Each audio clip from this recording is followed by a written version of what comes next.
mama-mama Papua supaya kita juga bisa jualan kami meningkat seperti keluarga saudara-saudara kami yang lain.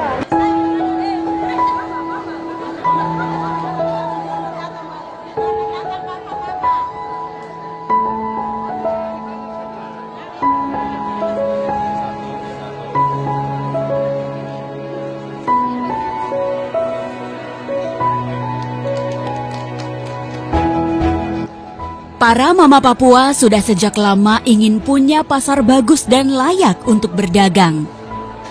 Sudah belasan tahun lalu mereka mengajukan permohonan kepada para pejabat setempat. Ketua pedagang mama-mama Jayapura, Yuliana Pigai misalnya, sudah berulang kali usul minta pembangunan pasar sejak tahun 2001 lalu. Tapi keinginan para mama Papua tak juga terkabulkan.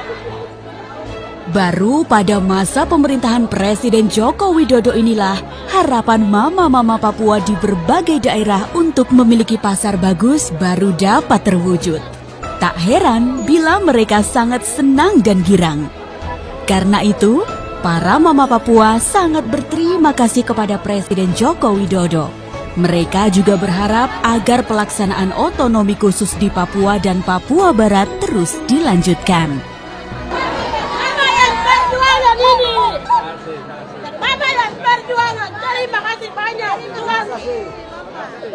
Hingga saat ini sudah ada 3 pasar modern berdiri megah di Sentani, Jayapura, dan Sorong. Pembangunan pasar para dengan konsep turis icon agar lokasi tersebut dapat menjadi salah satu tempat yang dikunjungi selain untuk melakukan transaksi jual beli. Bangunan 4,5 lantai berdiri megah di jantung kota Jayapura, tepatnya di bekas Terminal Damri yang terletak di Jalan Raya Percetakan, Kota Jayapura, Provinsi Papua. Bangunan itu dikenal dengan sebutan Pasar Mama Papua. Jadi kita harus punya tempat jualan supaya setiap kali kita datang jualan kita harus punya tempat supaya bisa menetap di situ jualan sampai jualan habis baru kita pulang. Di wilayah Provinsi Papua Barat, pemerintah telah membangun pasar Rufei di Kota Sorong. Pasar modern Kota Sorong yang merupakan termegah di seluruh Provinsi Papua Barat dan pasar tersebut juga merupakan salah satu ikon Kota Sorong. Pasar ini kalau sudah jadi kami bisa menjual, dapat tempat atau menjual di dalam situ. Kita semua duduk menjual di dalam pasar baru. Ya kalau untuk mama mudah-mudahan saya pindah sampai di pasar Rufei itu mungkin saya dapat tempat jualan yang layak. Harapan mereka untuk kita pindah ke pasar baru supaya diperhatikan oleh wali kota. Pembangunan ketiga pasar ini adalah jawaban dari penantian panjang mama-mama Papua selama 13 tahun, sejak tahun 2003 dan akhirnya terwujud di masa pemerintahan Jokowi. Pembangunan pasar mama-mama Papua bukan sekedar mewujudkan janji presiden, namun ia juga merupakan simbol perjuangan ekonomi mama-mama Papua yang menjadi perhatian serius dari pemerintah baik pusat maupun daerah.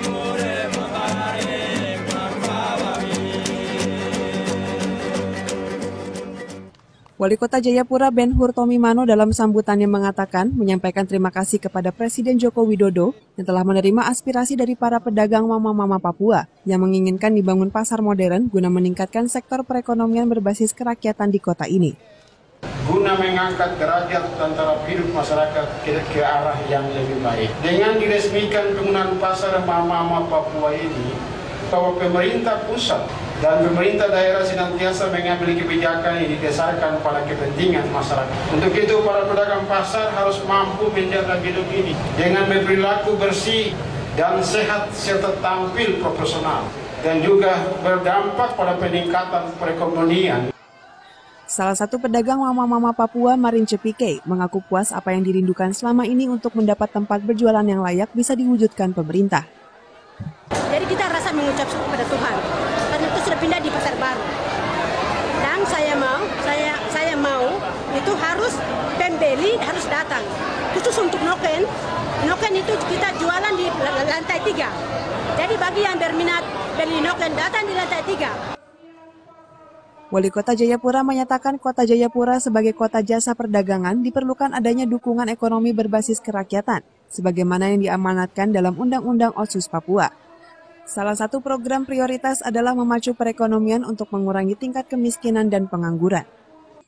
Kami sangat berharap Otsus Papua tetap lanjut demi pembangunan dan kemajuan di Papua.